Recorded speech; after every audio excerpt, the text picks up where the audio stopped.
হয়তো মাওলানা সাইদি 50-60 বছর ওয়াজ করেছে, একটা শুধু বন্ধ করতে পেরেছে?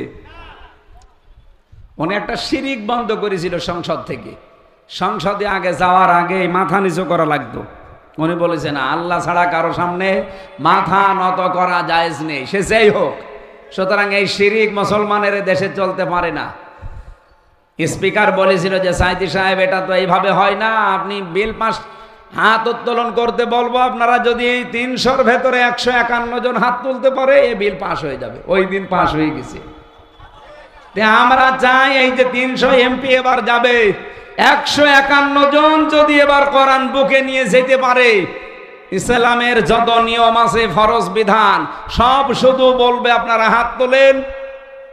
ডাক্তার আব্দুর রহিমের মতো এই গাইবান্ধা জেলায় আরো যারা আছে, এই মানুষগুলো যদি একবারে ওই দিন বলে হ্যাঁ আমরা নামাজের পক্ষে, আমরা যাকাতের পক্ষে, আমরা ন্যায় অন্যায়ের বিপক্ষে, এরকম কথা যদি বলে না, প্রতিদিন দেখবেন আল্লাহর একটা একটা করে বিধান পাশ হয়ে যাচ্ছে।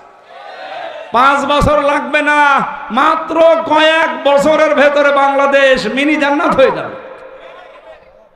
বাইরের দেশগুলোতে গিয়ে আমি দেখেছি আল্লাহর বিধান সেখানে পুরাপুরি চলে না, কিছু চলে, কিন্তু তাদের আইনের প্রতি শ্রদ্ধা থাকার কারণে কোনো ডাকাতি নেই, কোনো চুরি